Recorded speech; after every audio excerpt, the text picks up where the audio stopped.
Welcome to the Undisputed podcast. I'm your host, Jenny Taft. This podcast is the full show from today's episode of Undisputed from start to finish. They've got a busy slate, so skip Shannon. Let's get to it.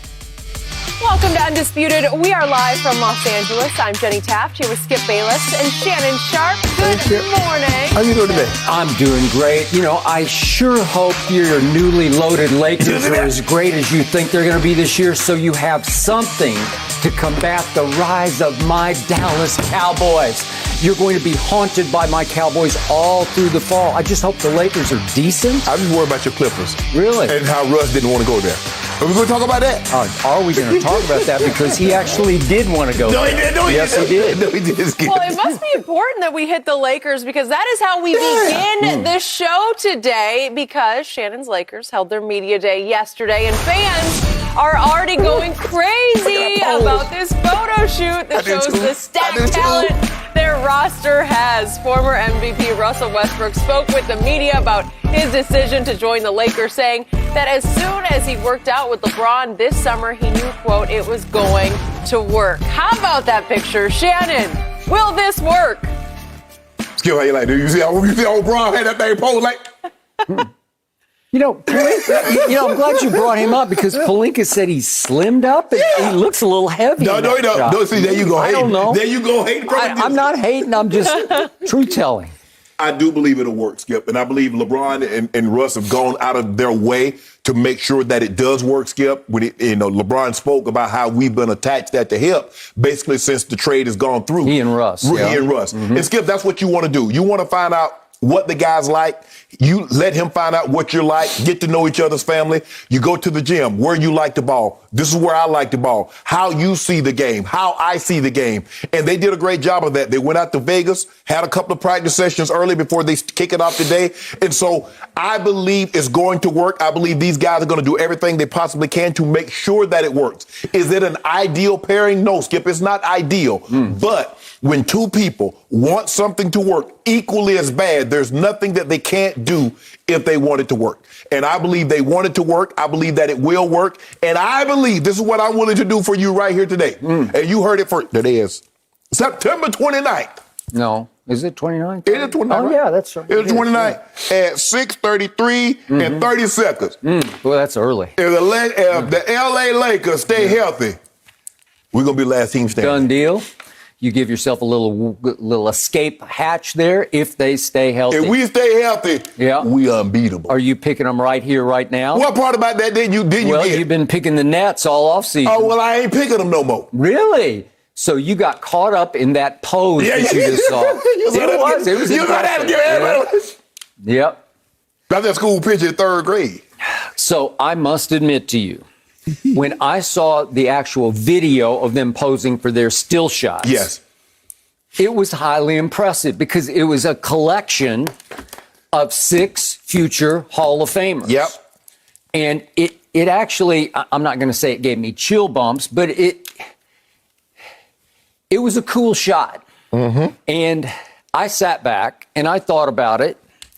And then I thought about my man Shannon Sharp, who actually didn't play in the NBA. He played in the National Football League. And he's actually in a Hall of Fame called the Pro Football Hall of Fame, Canton, Ohio. And I started thinking about these 6 future Hall of Famers in that pose. And I started to think, you know what? If they played Shannon's sport, if they were in the National Football League, I'm not sure we'd be talking about 6 future Hall of Famers because your Hall of Fame is much more difficult to get into than their Hall of Fame. Am I right about that? I would think so, but they probably think theirs. Okay. Well, our Hall of Fame, Skip, doesn't take into account what you did in college, if you played overseas, the Olympics, what you did in the NFL. That's the only thing that matters. That is true. So my point is, like, for you were a great player, but it took you how many tries to get in? It took you 3 tries. We've gone on and on about other people we've had on the show. T.O. What was it? T.O. was 3, right? Yeah, T.O. was 3, yes. Chris Carter was like 6 or 7. God. Okay. So you have to pay a price. Yes. You have to pay your dues. Well, in the Pro Basketball Hall of Fame, it just seems like just about anybody who has any credibility as a long-term NBA player, they're just going to get automatically rubber stamped into the Hall of Fame. Okay. So now I start to look at the careers of this collection of players. Let's just quickly take them one at a time. Would they make it into the Pro Football Hall of Fame? Let's look at Carmelo. Well, now he's 37 years of age. This is his 19th season. Right. Wow. He's going to turn 38 during the season, obviously. And he did win one scoring championship in 2013, but he didn't make any all-defensive teams, obviously. No. He was just a 10-time All-Star. So he was a scoring machine at his greatest, but lately he's tailed off. Now he's just become a role player. So Carmelo's record in the playoffs is 28-55. He's 3-13 in playoff series, and he's 2-11 in the first round of playoff series. So that means 2-11. So 9 times he's lost in first round? more than he's won. Okay, so 2-11 in the first round. Got to one conference finals. It was way back in 2008, and they lost to the Lakers in 6.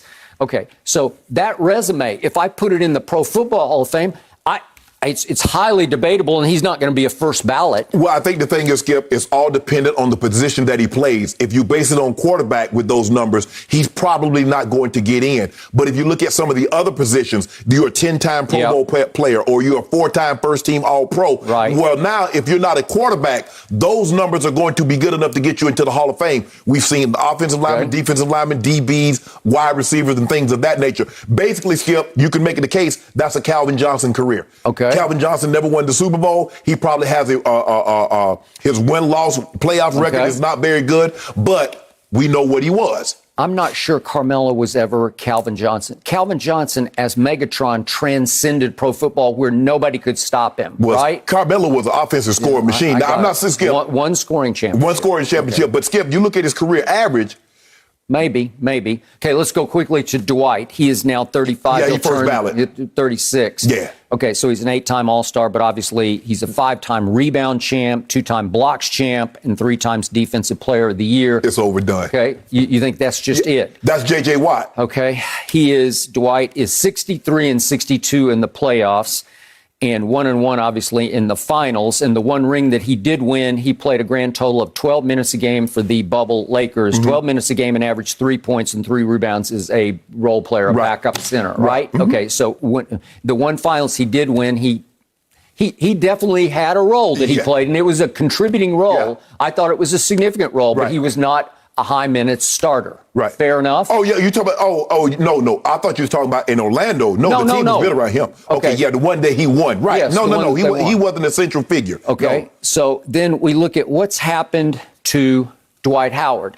Well, do you realize that since 2016, he's been on 7 different teams? Is that a first ballot Hall of Famer? No, seriously. If he were in your league when they have that session on Saturday where all the media people kick it around, this would be kicked around. Yeah, it would, Skip. It's not going to be like Peyton Manning, where the guy stands up and says, okay, Peyton Manning, you stand up and sit down. Tom Brady, they're like, okay, it's Tom Brady, you pass it through. But, Skip, when you look at what he's done, his resume, his defensive resume, he was the preeminent big man of his generation. Since 2016, he goes Houston, Atlanta, Charlotte, Washington, Lakers, then to Philly, back to the Lakers.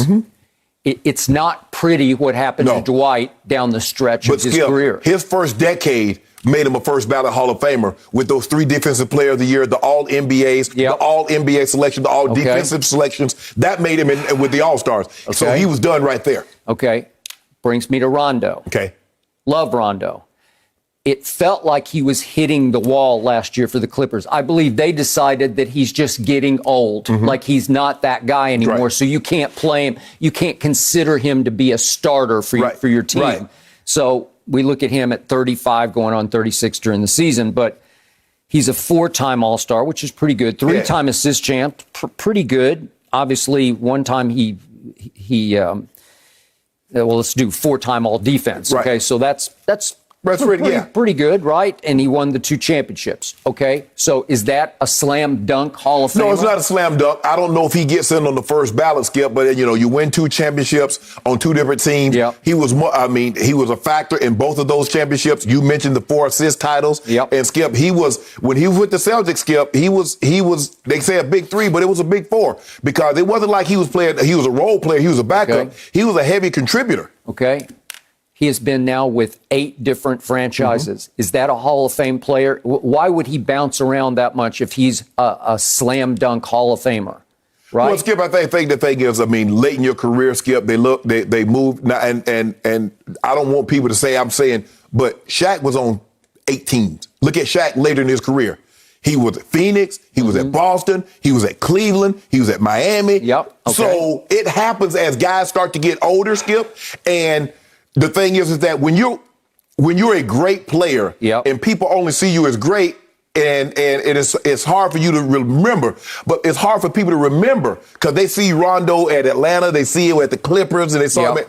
But Skip, you got to look at what he did when he was at Boston. Okay, I got it. So now I want to remind all those Laker fanatics out there, starting with the guy across from me, that Carmelo's going into his 19th season. Dwight's going into his 18th season. Rondo's going into his 16th season. Mm-hmm.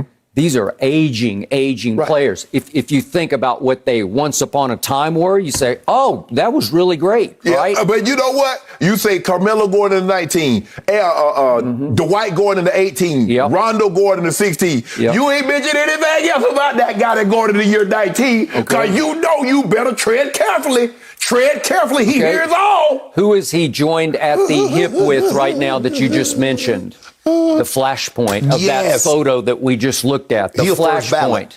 Really? Is he a first ballot? Russell Westbrook. You better stop it, Skip. He is going into his 14th season at age 32. And I'm talking about my analogy. If we put him into the discussion of Pro Football Hall of Fame, there would be discussion about him because he has proven to be nothing so far through his 13 seasons in this league, nothing more than a solo act. Skip. He is a stat machine. Is he a winning machine? It's like a running back, Skip. A running back with 4 rushing titles. A running back with 4 rushing titles is going to the Hall of Fame, whether or not they win the championship or not. Okay, there are only 5 players on a basketball team at one time. Right? And here's the thing, Skip. You mentioned he's been an all-NBA player. Mm-hmm. He's been an MVP. He's been a scoring champ. Mm-hmm. And he had 4 times. In 4 times, he's had a triple-double throughout the season. The case is closed. Okay. It's done. He got to 1 final with the Baby Thunder. He flamed out in the games at Miami. Skip, he had 44 in one game. Okay, but in the first game there, I'll never forget the great Magic Johnson at halftime saying, I've never seen a point guard play a worse first half than he played in that game. The man was 20. Okay, well, he was they're all 20. No, we don't do that. He needed a spanking. Russell Westbrook is now 55 and 56 in the postseason. Mm-hmm. So he's a game under 500. And without Kevin Durant, he's 8 and 21. And as everybody infamously knows, that Kevin Durant finally said, I just can't win a championship with him as our primary decision maker. Okay. I got to go join forces with the guys we should have beaten because we had them 3-1 down. Right. And I am going to Golden State. Okay. And that was a resounding statement that he made about Russell Westbrook. Then we saw it happen again and again. We saw it happen with James Harden. We saw it obviously happen with Paul George. So all of a sudden, we look at a Russell Westbrook who, the stat machine, for the last 5 years, he's averaged a triple-double. It's impossibly great as a solo act. Right. 4 times he has led the league in turnovers. Right. 4 times he's finished second. 4 times he's led the league in usage rate. So he has to have the ball. Right. 4 times he's finished second in usage rate. Right? I would like to think a guy that leads the league in rushing is probably going to lead the league in carries. I mean, there's a carryover. It's hard to imagine that the guy that leads the league in assists because he has the ball is not going to be a high turnover guy. Every once in a while, you get a guy like Stockton that doesn't try the fancy stuff. He's just basically just bounce pass, chest pass. He's not going to try to no look like Magic. Okay. He's not going to try to bounce from half court. Is Russell Westbrook a winning player? Well, LeBron is hoping I'm going to turn him into a winning player, which is why LeBron is keeping him at his side, joined at the hip, every moment he can, because he's trying to show him the way, the new way in his 14th season there's a different way to do this. Well, I think the thing is, Skip, is that when here's a player that you've never played with before, you've admired from a distance. And so it's very beneficial that you get to know what the guy likes, how he is, how he thinks, get to know him on a different level. Skip, get to know him on a different level than a distance. Yes, they've played together in all-star games. Yes, they've competed against each other for a number of years, but how well do they actually know each other? So now that we're going to be playing together, that's what Tom did. What did Tom do? Even during the pandemic, he got the guys in the park, try to get them together to throw, but it's also an opportunity, Skip, to talk to them, get to know what they like, who are the guys that I'm going to be playing with? What's his family like? Obviously, they didn't get together, but talk to them. Are you married? You have any kids? What's your mom, your dad? Where'd you go? Where are you from? Ask all those things. These are the things that build camaraderie. These are the things that build relationships. And these are the things that help you get through the dogged days, because they're going to come a time with Skip on that Tuesday night in Orlando, or that Tuesday night where somebody that you should be and you're tired at a back-to-back. These are the type relationships that will propel a team through. So I believe that it will work, although it's not the perfect link, it's not the perfect marriage. But when two people, there's not a whole lot that two people can't accomplish if they put their minds together and this is what they want to do. And I'm going to say it one more time. The man, Russell Westbrook, who wears number 0, will give you 0 chance of winning a championship this year. He's just not built that way. He is the worst match for LeBron James I could pick. When I first heard it, I thought, that's just wrong. And I believe LeBron will rue the day. He will regret the day that he decided, I'm going to try to do this. I'm going to show the world that everybody else who left him was wrong because I can win with it. That's what LeBron's trying to pull off. Is the ability to we will. So is that your prediction now? We will win. You're off the Brooklyn Nets onto the LA Lakers? Well, you've been telling me, the Nets should be favored. They're going to win. No, yes, Skip. Yes, they should be favored. The Lakers are the second. I think it's 225 for the Brooklyn Nets. I think it's 400 for the Lakers. Well, what are you? Are you the flip on that now? I don't flip. Yeah. Which is it? You're not sure? Game over. You know what? I think it's game on, because I think way deep down, I wish we had a lie detector here on Undisputed, because if we had a lie detector attached to Shannon Sharp right now, it would be going like this. Zoo, zoo, every time he talks about Russell Westbrook, because he doesn't trust him any more than I do. Healthy. I fear nothing. See why, Skip, I have the vaccine, so I don't fear COVID. Okay. You see how I did that? Yeah. We got the vaccine. Wow. He's number 6 now. Okay. They fear nothing. Okay. Well, speaking of injuries, the one guy in that pose, as I look at it, there's only one guy left in his prime, and it's Anthony Davis at age 29. Yeah. But who is the most injury prone of everybody in that shot? It's been AD. It's AD. No, okay. So the one guy left in his prime, sort of at the back of his still prime. In his prime. He might be at the tail end, but he's still there. LeBron, he's going to be 37. What that got to do with anything? He's in his 19th year. Is Tom Brady still in his prime? Well, absolutely. Absolutely. Does LeBron James belong in the same sentence with Tom Brady? Absolutely As a matter of fact, he belongs in the front of the sentence. Oh, does he? LeBron James and Tom Brady. Really? In that sentence. The guy who's 4-6 in the finals versus the guy who's he's on his way to winning 8 Super Bowls? Really? Oh, he on his way? We're on our way to winning our 5th championship. Are you? Yep. Are you sure about that? Positive. Okay. Can we bet some future cases on it? Why not? Let's just tee it up right now so that we have something to shoot at. Okay. I will bet you 10 cases the Lakers don't win. Why only 5? Have the courage of your convictions. I get 5 when we win the title. And we're going to bet some more for, I think they play Christmas Day, right? Don't they play Christmas Day? Yeah, Christmas. Yes. Yeah. I need to open me a couple of cases of Christmas. I don't care about Christmas. I do know. Now you don't care about Christmas. When you and I hear crowing. I care about Christmas in the big picture. I don't care about the Christmas you know Day what I'm talking about. I'm not talking about the day itself. Yes. I'm talking about you cared the last 2 years when the Clippers, you cared so much about they that. Were the team in the basement. They had to make statements, and they made a statement. Still are. Patrick Beverley made a statement to LeBron James, took the ball right out of his hand on a last-second shot, knocked it up over his forehead, off the top of his head, out of bounds. It was the play of the year. And then what happened in March? in y'all building. What did we do to you? We sent you a message to let you know LeBron, he did it to Giannis. He went to me. He was in did it to Giannis. Are we talking about the Avery Bradley Memorial game in which he made 6 threes? If you get Avery Bradley to make 6 threes, you always got a shot. We didn't have Avery Bradley in the bubble. Okay. Remember? And we did it to y'all opening night. Did it to you again. When he locked down Paul George, locked down Kawhi, made Kawhi pass the shot up.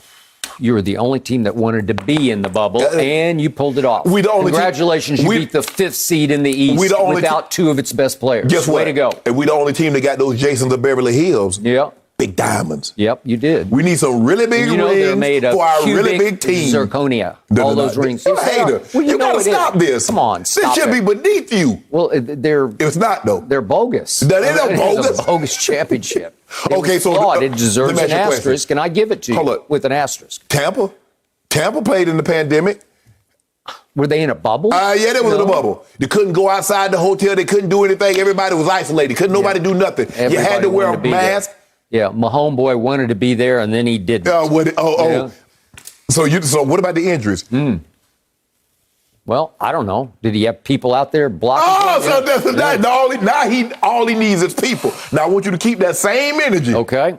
All I know is the harder I looked at this pose of these 6 future Hall of Famers, the more flawed it got, because they're all way past their prime. And at least 3 of them are questionable Hall of Famers, and then a 4th, Russell Westbrook. Many people would sit back on Russell Westbrook and say, is he really just a slam dunk Hall of Famer? Yes. So he's just a stat machine. Yeah, stats, man. All those skip, that's why they keep him. If they didn't matter, they wouldn't keep him. Interesting. They keep stats for a reason. LeBron's going to have a hard time with this guy. And he's standing right in the middle of the pose wearing the number 0. Yep. 0 chance of winning a championship. I'll bet 10 cases right now. You know what? I tell you what. I can't do any photo shoots. We do it again. Really? Because you be hating. I can't get my pose on. I can't get my pose on with knowing there's a hater beside me. We did do a recent photo shoot, except we did it separately. Exactly. Am I right? Exactly. Okay. That was one of the put up with me. That was one of the stipulations because I knew I couldn't have a hater standing in my presence. Really? Yes. You a hater, man. You couldn't rise above me. You ought to be ashamed of yourself for this. Crazy what a photo can bring out of you guys. I'm on the record. Boy, you're on the record of being a hater. Such a fun season. I'm already looking forward to it. No mercy. Skip made the point yesterday that Dak Prescott has looked better than ever, especially after Monday's big win over Philly. And during his weekly radio interview, Jerry Jones agreed, saying, quote, I actually think he's playing better than he was before his injury. And Hall of Famer Brett Favre echoed the same idea on his own radio appearance, saying, quote, the injury has made him even better. Sometimes that happens. Maybe you kind of internalize what you do best and focus. So, Shannon, do you think he's better than he was before the injury? No. And it's still only 3 games. It's too small of a sample size. But since we're just doing 3 games, Skip, I give you 2019, the first 3 games of the season. Dak Prescott averaged 307 yards passing, 9 touchdowns, 2 interceptions, and the Dallas Cowboys were 3-0. Skip Bayless and Jerry Jones thought they had a deal. He played so well, Jerry Jones was willing to give him a deal. Skip Bayless came out here, was just crowing, just beating his chest. Wow! You see Dakota Rain Prescott. You are in trouble. 3 games. I don't think I was crowing at that point. You were crowing. No, you felt so good about Dak. He had beaten Miami, beaten a couple of teams. A couple of teams. How about the Giants and Washington? And Miami. And all 3 of them were going to go in the range of 3-13. Yes, right? yes. Okay, thank you. But did he not? You disqualified each one of them one at a time as garbage teams. Yes, but let me ask you a question. Did he not play well against those teams? Lit them up. Okay, then. So for me, Skip, I get it. You know, everybody's happy, Dak. But when you look at it, completion percentage, it looks great. But Dak is 14th in yards per attempt. Did you know Dak only has 10 throws of 20 yards or more? He's 3 of 10 on those throws. He had that's 19th in the league. Derek Carr is first with 25, and he's only completing 30% of those. That's 22nd. Is that good? And I got one more thing for you, Skip. He's not nearly as mobile. He usually averaged 5 yards per carry. He has 13 rush attempts for 19 yards. Is he the same guy pre-injury as he is after injury? Absolutely not. And one more thing, and then I'm going to turn it over to you, and I want you to take your time with this one. Now, Skip, I need a lot of time. Okay, well, I'm going to let you take your time. That's why I'm about to wrap up. Yep. 52. Now, that's Ray Lewis' number. but it's also Dak Prescott's QBR. Is that good? Hold on, 52. Now, 0 to on a scale of 0 to 100. That's what QBR is, 0 to 100. They measure, take everything into account. Dak Prescott is only 2 over average. That's 20th. Now, there's only 32 quarterbacks. So that's how well he's playing. Really? Take it away. Thank you very much. Now it is my turn, and I'll start where you started back in that 2019 season when he did play 3 garbage opponents to start off the year, and he just threw parties on all 3 of them. Giants at home in the opener, after which Jerry said, a deal is imminent. That was the word he used, imminent. One of the reporters said, as in... And he said, as in days, like in the next few days, we're going to dot the I's and cross the T's on a Dak Prescott contract because he had just given Zeke his money after he came back home from Cabo San Lucas. No, you misunderstood him. He said imminent, not imminent. Yeah, that's the dot, the I, and the T you talking about. I didn't get it that way. I think Jerry meant, I think we have a handshake deal. And somehow the rug got jerked right out from under Jerry Jones, and he doesn't play that way. And once you go to contractual war with Jerry, it's going to stay at war for a long time. And Dak won. Dak went to war with Jerry and won. That's what you told me. You just told me yesterday he won. Here was the problem. What happened the rest of the 2019 season? From that point on, over the final 16 games, Dak Prescott stunk. I'll say it. He flat out stunk. And you know, because I've recited him way too many times at New Orleans, at New England, at Chicago, at Philadelphia. Do I have to keep going on? It was the Buffalo on Thanksgiving. Do you remember? These were all disasters. Yes, I was trying to explain that to you. You said no, it wasn't that. And who was at the vortex of all that awful performance? It was mostly starting with the quarterback. And you know why? Because he and his agent decided, no, we need more because I just lit this league up. We need to go for broke here. We need to bet on ourselves. Dak Prescott bet on himself down the stretch of the 2019 season, and he crumbled under the pressure to show Jerry that he deserves top quarterback money, which he eventually did get. Got it. By hook or crook, he got it. But then we started the 2020 season, and what kept happening? Dak kept getting off to horrendously slow starts, and then he would try to dig them out of a hole that was already dug way too deeply. Am I right? Well, Skip, you can't say he dug him out of a hole when he was the one that was digging the hole to help put him in it. That's what I just said. Thank you for repeating what I just said. It was mostly his fault they got off to horrendously slow starts and fell woefully, hopelessly behind. And you know the games. They played well at the Rams to start off with, but then here came Atlanta, and that was the one miracle. They should have been 0-4. They should have lost their first 4. But they came back miraculously against the worst pass defense in the history of professional football. Right. And then you know what happened against Cleveland, and you know what happened against Seattle, and it just kept on keeping on. It even happened against the Giants before, knock on wood, Dak went down and out for the season. But it's funny that you say that Dak was mainly responsible for that in 2019, because at the time, if I'm not mistaken, it was Jason, 8 and 8 Garrett that got all the blame. Well, I kept saying I criticized him almost every Monday on the show. Jason Garrett, you did. Dak Prescott, I did.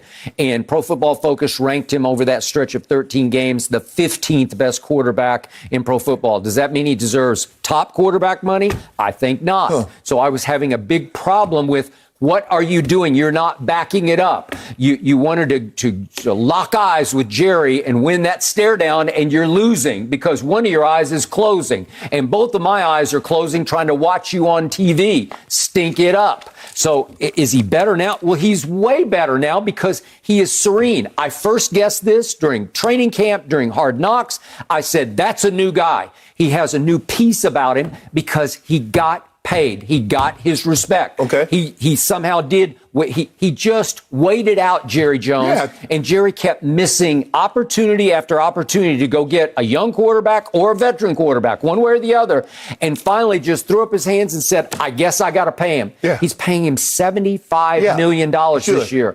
Tom Brady is making $27.5 million this year. And guess what? Dak is living up to $75 million man status. Yeah, but Tom Brady makes $45 million off the field. So maybe fine. one day Dak may be making $75 million off the field. Every time I look up, there's another new Dak Prescott commercial. But Skip, and I saw was it yesterday? I saw he's leaving, what is it, Adidas for Jordan Brand? Yeah. He's going he to already Jordan left. Brand. He already signed with Jordan Brand. Okay. Yeah, he had the 11s on the other night. How much did that pay? But here's the thing, though, Skip. When you get sneaker deals, it's not a whole lot because ain't nobody wearing cleats to the mall. Ain't nobody wearing cleats with a tuxedo. I don't know. It's status to have Dak Prescott on your side. Of course. But it's more a thing for Dak than it is Jordan Brand. I get it. But here's the thing. What you keep telling me he was 15th back then. He's 20th in QBR. So where is he ranked now? Well, what has he done now? What is his? He's 2-1. Okay, what's his degree of difficulty? I kept telling you. I first guessed this. He got thrown into the most unfair fire any team could get thrown into on opening Thursday night on the solo NFL opening night stage at the defending champs at Tampa Bay against the GOAT. Is that the same team defensively? It was exactly the same team. They started exactly the same players that they started in the Super Bowl. And remember, I told you, I said, Skip, there have been very few teams defensively that are great one year and they follow it up the following year. And I gave you the stats. Only the 86 Bears that were better than the 85 Bears. The Bears had a 3-year run that will rival any defensive 3-year run. Because 84, they led the league in sacks. 85, you know what they did, Skip. And then 86, they were better than that. Did Dak Prescott get forced to match throws with the GOAT at Tampa on opening night? Yes. Yep, he did. And did the Bucs, you even brought this up, did the Bucs want to show the world they were no fluke? Am I right? Of course. Yes. But here's the thing, Skip. Tell me the team, the quarterback that have, with the exception of Matt Ryan late in the ball game, that has not matched throws with Tom Brady this year. His defense isn't the same. They're not generating the same pressure, and that back end has always been a liability. And because they can't generate the pressure, they're getting exposed. So this is nothing new. Okay, my Cowboys have missed the playoffs the last 2 years. You picked them to finish third in the worst division of football this year. Yes, that was your pick, third. And they would miss the playoffs again if the defense, if the division wasn't so bad. Okay, well, that's not my fault. That's your fault for not seeing that coming. I saw that coming, so I gave you TF the field. Skip. You've got it. Okay, how about this, Skip? Do you believe Dak is as mobile as he once was? Because 13 rush attempts with 19 yards says no. Okay, he well may be, but in the back of his mind, he's saying, I have to protect. He's talked countless times in interviews, I'm going to be smarter. He did run once up the middle on Monday night. Yeah, he got 43 yards. And he actually took a little bit of contact, and I was kind of impressed. He was testing the water. He was just trying to see, how far can I take this? There was another time on a read option play that he decided to keep, I think it was a called keeper, and he went to the edge and just said, give it up. They got me. I go down. Okay. The thing that made Dak unique, made Dak valuable, was his mobility, his ability to get outside. He never was Lamar. No. Hell, come on. Who else has been Lamar besides possible Michael Vick? You know what? I have beaten the table over here for 3 years saying they need to use his legs more. Exactly. But now they can't. They don't. Now they can't. Okay. They can't now. He's as pure a pocket thrower. He's a dart thrower. So hold on. And what about these fumbles? You do realize now, he lost the one the other night. Now, he's fumbled 4 times this year, although he's only lost one. The ball is coming out on the ground a little bit more, Skip. That's not what we normally see from Dak Prescott. Okay, but anybody who watched him throw early last year or all of 2019 would eye test saying right now he just looks like a different thrower of the football. He's not. What you gave him, what you lauded about in 2019 was his ability to push the ball down the field. Now he's not pushing the ball down the field. That's why he has such a high completion percentage. Okay, but in 2019 he did not look comfortable in the pocket. His decision making was erratic at best. He didn't seem to have the command of the offense. Now he is in complete control. If it's Dalton Schultz who's open, he'll hit Dalton Schultz for big gains and big touchdowns, right? Yes. Okay, so I'm seeing a whole new thinking process. And he said it mattered so much to be able to sit a whole year and miss football. Jerry always compares it to Michael Irvin, who missed, he tore his knee up in 1989, the first year of Jerry and Jimmy. And he had to sit and face his football mortality to think, oh man, I missed this. I got to rededicate to it. And I think Dak not only rededicated, but he thought it through. He had a year of film study in his head to the point he's seeing it much quicker, much more in command. The routes are shorter, and he's taking the short routes. That's why he's where he is as far as deep throws. That's where he is in 20-yard throws. That's why his completion percentage is 78%. 78% is leading the league by far. Skip, who else wouldn't want to do 78%? Skip, we've seen Drew Brees. The reason why Patrick Mahomes is never going to lead the league in completion percentage, or Josh Allen, is because they throw the ball down the field. It's hard. Patrick throws it up for grabs and mostly gets away with it until lately, and the league is starting to catch up with all of his rambling gambling. So in other words, you're saying Dak Prescott now is better than Patrick Mahomes? Well, he's more efficient and more trustable than Patrick Mahomes. How many given away 2 straight games with late, horrendous idea throws. I give 32 teams an opportunity. You get Dak Prescott or you get Patrick Mahomes, boy. How many teams you think taking Dak Prescott? How many taking Patrick Mahomes? All I'm saying is, right now, Dak Prescott is playing at a higher level than Patrick Mahomes, and it's impossible to refute. Just look at the numbers. What's the numbers? Look at the power rankings. Look where the Chiefs are. Yeah. Okay. Look where you are. The Cowboys? Yeah. Are ahead of the Chiefs in most power rankings I've seen. They could be, but they ain't top 5. Well, so what? They're climbing. I told you yesterday where I had them ranked, and you looked at me like I had like 5 heads. Well, I wish you had 1, actually, because I questioned the 1 that you had. Your team, that's all right. Your team will get your team will do Cowboys things come later in the season, you come out here and start crowing. All you can cling to is history, and I keep telling you, history is now history. No. New day, new dawn, new players, new mindset, new Dak Prescott. Those that forget it are destined to repeat it. Okay. Well, we are not going to repeat what we have done in the past. I want you to stick your chest out. You have a lot to be proud of. Yeah, you won your last 2 games, and you're feeling good. So then what did he do? He goes from Tampa Bay to the Chargers, who we just watched go to Mahomes boy. And the Chargers, the difference was the Chargers did not shoot themselves in the foot against Kansas City like they did the Cowboys. They didn't get the touchdowns off the board. They didn't throw the pick in the end zone. He played clean game. I saw Dak Prescott lead what should have been a game-winning drive against Tom Brady at Tampa, hitting 6 of 8 passes, 124 left. Put them ahead with a field goal, and you left too much time for Tom Brady. Then I watched the same Dak Prescott go to Justin Herbert and pull off another game-winning drive, going 5 for 5 in that game-winning drive. And here we go again with another late field goal to win that game. I just saw Aaron Rodgers with 37 seconds. Okay, well, we're not talking about Aaron Rodgers. I just said, so you make it seem like Dak did something impressive. I seen a guy do that with half the time that Dak Prescott had to do what he did. If only Aaron could do that in the postseason when it matters. If only Dak could get to the postseason to do that. Well, this year, we'll see. He's been there before. And what happened? He actually outdueled Aaron Rodgers head-to-head as a raw rookie. And no, he didn't. Yes, he did. Go look at the numbers. Yeah, I did. Sensational.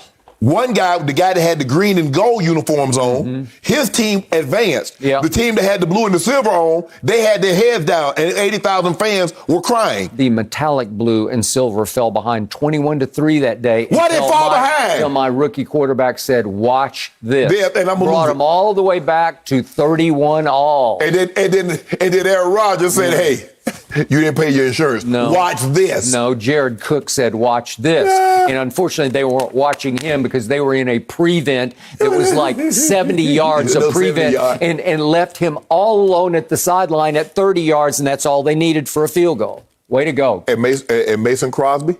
Crossbar. Yep. He crossbarred it twice. You a hater. Yep. Well, you're just a hater. No, I'm a truth teller. You ain't no truth teller. And you know and I know Dak Prescott is playing at a higher level than he ever has. No, he has not. Thank you, Jerry, for saying that. After 3 games. Thank you, Brett Favre, for saying that. I told you that yesterday. That's a small sample size. No, it's enough. Hold on. That's like somebody coming in and you have somebody cook you a meal and you're like, "This is the best meal I ever had." That's one meal. Yeah. All the meals your mom made, all the meals your grandma cooked for you, and somebody come in and the first meal she made, that's the best meal you've ever eaten? Man, you better not tell nobody else this. I'm disappointed in you that you spoke this out loud. Well, it is possible to cook one meal is the greatest meal you've ever had. No, it's not. Ain't nobody cooking better than Granny. One meal, my grandma done cooked 22 years. Stop it. Well, my mom couldn't cook. So That's a shame. You ought to be ashamed of yourself. You can't cook either. No, I can't. I don't never even try. I can't even boil water. I guess your brother got all the culinary I don't skills. know how, but he did. He got all the Yep. skills there. Okay, guys, good stuff, good stuff. But I want to talk about Mr. Tom Brady here. According to Fox Bet Sportsbook, the Bucs are 6.5-point favorites heading into their matchup with the Patriots, where Tom Brady will face his former coach, Bill Belichick, for the first time. TB12 and Belichick won 6 titles together in New England, but there's only a handful of players remaining from that dynasty in the Patriot locker room. So, Shannon, if you were a veteran in New England, how would you feel about facing Tom Brady? I feel good, but Skip, I'm motivated. I wanted to show that the New England Patriots are more than just one guy. I think all guys are like that, Skip. When I left Denver, I wanted to show that I was more than John Elway, more than Mike Shanahan. I'm not saying that More than those guys? Yeah, I wanted to say that I was more than that because people said the more only than but you weren't trying to say I was more important. No. Okay. I was trying to say I was more than this. Oh, Mike calling plays for you, John throwing you the ball. Hell, yes, they helped a lot. Mike put me in great situation, and having the relationship that I had with John, it helped. But I like to think I was a talented football player, and I could go make plays for a different quarterback or a different team if needed be. So I was very motivated, Skip. I wanted to win the game, but I wanted to show that I could be outside of that. And I think the guys in that locker room, Skip, Tom, everything Tom. They want to show, you know what, guys? We're the Patriots. We're more than Tom Brady. We're a good football team. And you and a lot of people, others believe that, nah, you're a good football team, but let's be real. You're only a good football team because you had number 12 throwing the football. Coach Belichick wants to show, I'm a damn good coach with or without Tom Brady. Absolutely. Tom Brady has shown that I'm a great football player with or without Coach Belichick, because not only did he leave that team, he got to and won the Super Bowl in his first year without him. So there's no question that you can say, well, Tom is a standalone. He didn't need someone else standing beside him to make him look good.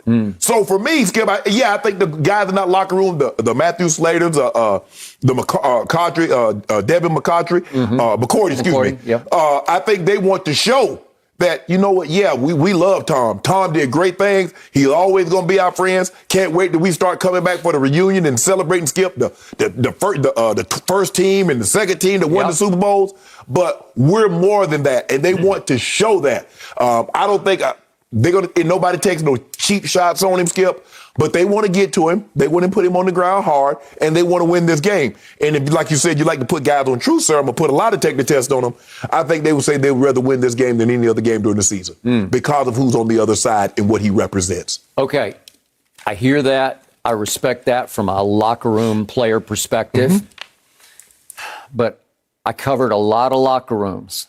And in my lengthy career, I have never seen a situation quite like this one. This is a first. It'll probably be a last. Yeah. Because of the dynamic that is operating here. You still have the coach who remains in New England and the quarterback who left that coach because the coach wanted him out the door so that the coach could show he was more responsible for the dynasty than the quarterback. So the quarterback, obviously, everybody knows that he left, and during a pandemic, he took the 7-9 Succaneers to a championship in his first go-round in Tampa. He changed the culture. He took the Patriot way and made it the Tampa Bay way. Okay, so here he comes back for a Sunday night game this Sunday night, and there are those veterans you referred to remaining in that locker room. So I ask you this question on a lie detector. Yes. These veterans, do they love Bill Belichick? Is that the operative word here? Do they love him? I believe they fear him. I believe they're in awe of him in many ways.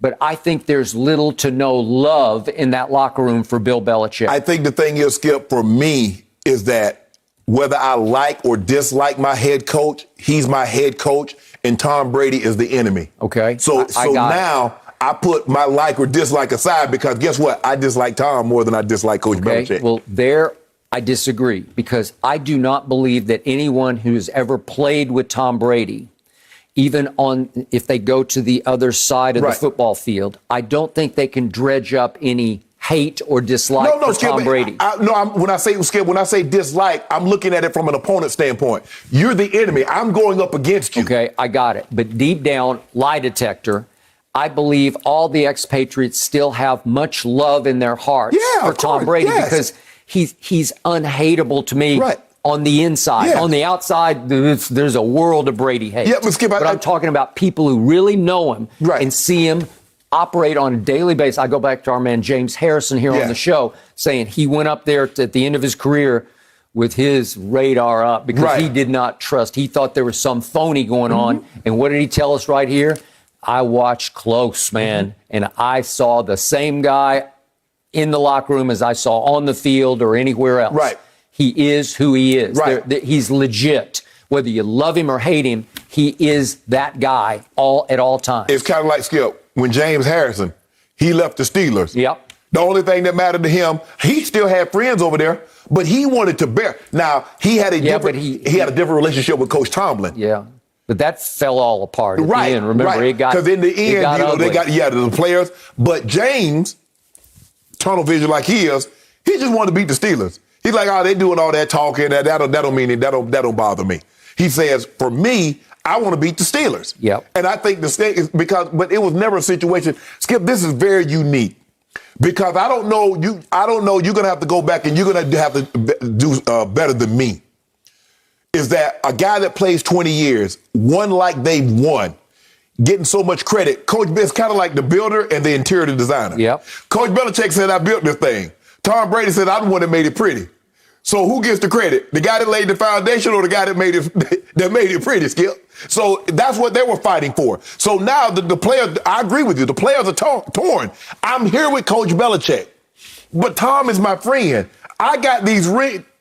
Okay, is it remember, Tom or is it Coach Belichick? Even you agreed with me. Tom was always the buffer yes, between Belichick and the locker room. Yes. So Tom had to be the guy behind closed doors in the locker room saying, it's okay. Yes. Just live with him. It'll be okay. We're going to win in spite of it. Every team needs a guy in the locker room that's the voice of reason. Yep. And that's what Tom was. Mm-hmm. Okay. Coach Belichick was way over here. Tom Brady would bring everybody here.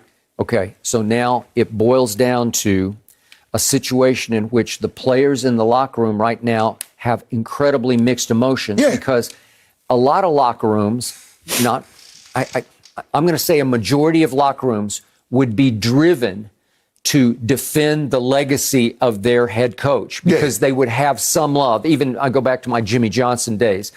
I'm not saying they loved him. They did. They loved him in the end, but they also feared him. Yeah, because but that's how he coached out of. That's Coach Belichick. Okay, but there was love for Jimmy. Right. It was way under the surface, but he was much more loved after it was all over. Right. You look back and say, I love that guy. I'm not sure anybody has ever loved Bill Belichick. Well, Skip, it's kind of like a strict or a stern parent. Yep. At the time that you're involved in it, you're a kid, you're coming up until you get out, and you look back like, damn. Okay. What they told me, that was really good. That was right, and he did right. That was some tough love, right? And Emmett and Mike and Troy, like when you look back at it and you realize, man, I wish we had some more of that tough love. We'd have won some more. Okay, so now when those guys see Jimmy, trust me, they hug. They love him. I'm not sure Bill is ever going to be huggable after this is all over.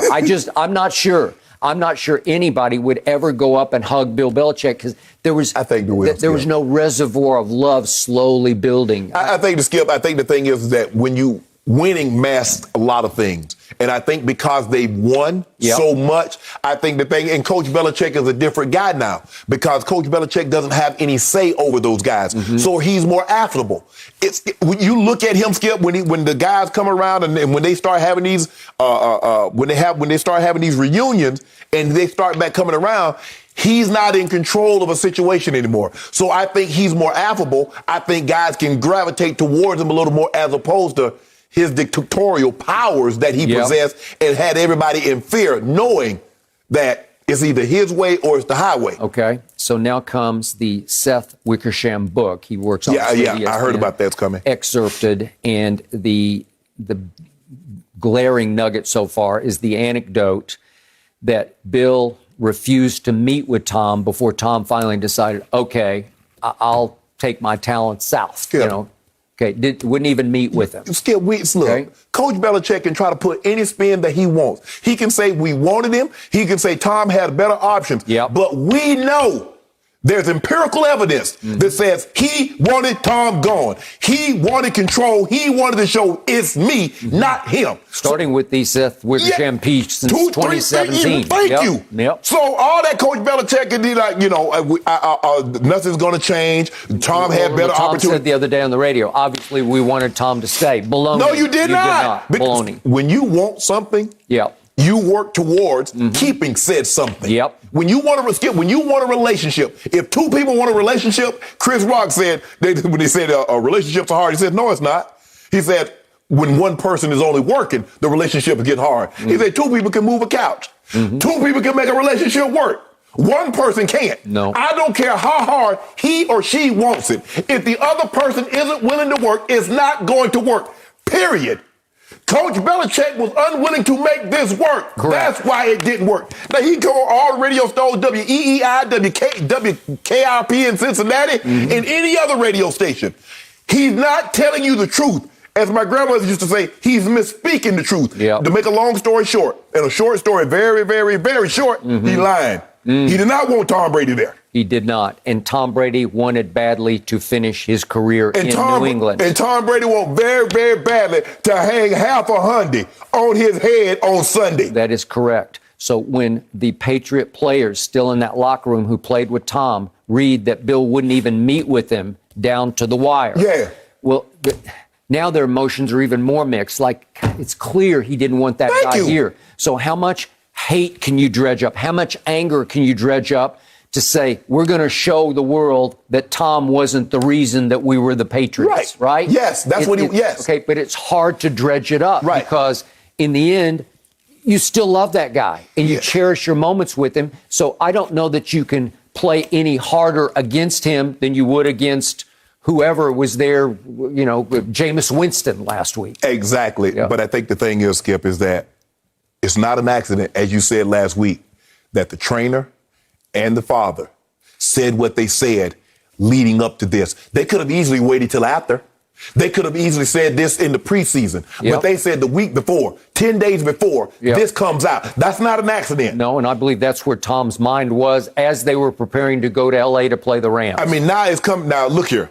This is what we know. When these guys, when they start getting all these sources, you're not going to put something in print that you don't verify. And then you have somebody to come behind it, because you need, two sources, at least 2, 3, maybe independent source to verify what's being said. I'd like to have 2. Hey, he got this from somebody in Tom Brady's camp that Coach Belichick wouldn't meet with him. Absolutely. Now, you can all that other stuff. Now, I want to see. There have been a lot of guys on that because everybody that does radio in New England, they're afraid of Coach Belichick. Sure. So they're going to stay. Yeah. But I want them to. I can't wait to book. Skip, I can't remember last time I read Michael Eric Dyson's book. But Skip, I want to read this. I want to read this from front to back because I know they got some nuggets. But I'm really waiting on Tom's book. That's the book I'm waiting on when he tell everything. Because Tom speaking. Tom gonna tell it. Tom gonna go tell it on the mouth. Tom gonna tell it. Lately, he's been telling it. Wait till his career is over. Wait till he it's gonna over. really, really tell it. I'm talking about bombshell tell. Yeah, he gonna say, that's the name of his book, Run Tell That. Yeah, that is correct. It'd almost be more refreshing if both of them were just like, we didn't get along at the end, right? Like, I know we're going to have to wait for that moment, but it's like coming. the worst kept secret in all of sports. It absolutely Everyone acts is. like it's totally fine. Yeah, we just thought. No mercy. During the Lakers media day, LeBron talked about getting the COVID vaccine, saying, quote, after doing my research, I felt like it was best suited for not only me, but for my family and my friends. LeBron also acknowledged that, quote, the ultimate goal is to obviously win a championship, and it starts with health as the number one thing. We're excited to know that we've given ourselves another opportunity to be available to each other. So, Shannon, what is your reaction to LeBron acknowledging his vaccination status? It was great. I loved it. I love the reason that he gave why he got it, Skip. He said best for me and my family, my friends, also for the team. And Skip, he always speaks about being accountable for his teammates. Yep. Now, we do know there are 2 arenas that if you're unvaccinated, you cannot enter. That's Chase, the Golden State, and in Brooklyn. So we know that. So anybody that's on those teams, it's going to be very difficult for you to remain on those teams, Skip, if you're missing all the home games. See Kyrie and Andrew Wiggins. And he knows, he says that health is going to be a part of this, Skip. Yep. Unvaccinated, you go into a protocol 10 to 14 days, you're going to miss what? Somewhere between 4 and 5 games over that 2-week span. LeBron says, I want to be accountable for my teammates. Being accountable means being there, being on the floor, being on there, being available on a nightly basis. For me, I also like the fact that maybe there's someone that's a LeBron fan and they're on the fence and they say, you know what? This man, I mean, come on now. LeBron James going to put something in his body. The guy spends $2 million a year putting things into it, making sure that his body is right and be able to perform at peak condition. When he says he did his research and he felt comfortable. Okay. It took a while, but he got to this point. Right, right. For others that are said, no, I'm not doing it. I don't think it's not going to register with them because, Skip, it seems to be that they're dug in. See, Skip, when you send someone out to register to vote, you're not telling them who to vote for. Yep. You're saying we just need you to get registered. Now, you hope that they vote for the side or the candidate that you're registered them to get in the vote. You hope that's the case. But now, when you get vaccine, he said, look, I ain't telling somebody what to do with their body. That's their choice. And hopefully everybody, I'm sure he's thinking in the back of his mind, hopefully everybody on my team is vaccinated. That gives us the best chance that on a nightly basis, we're going to be able to be out there on the court. And that won't be an issue. So I was glad LeBron said what he said. But there are guys, Skip, they seem very dug in on their stance that they're not going to get it. Extremely. See Andrew Wiggins, yes, who's just defiant about it. Yeah. And why? He says, none of your business. Right. Okay, to your points. As soon as I heard this yesterday, I immediately tweeted, thank you, LeBron. Mm-hmm. He's not just obviously the face of the Lakers. He's the face of this league. Yeah. Everybody looks to LeBron for leadership, for tone setting. Mm-hmm. What are you doing? And all last year, LeBron wouldn't answer the question. Right. And they suffered as a team. Mm-hmm. They had their COVID problems, right? Right.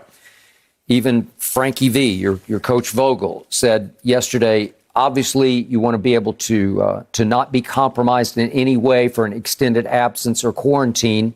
And those quarantines were costly for us last year as a group. And not every team in this league this year has that luxury, but now we do. Right. That's what he's saying because...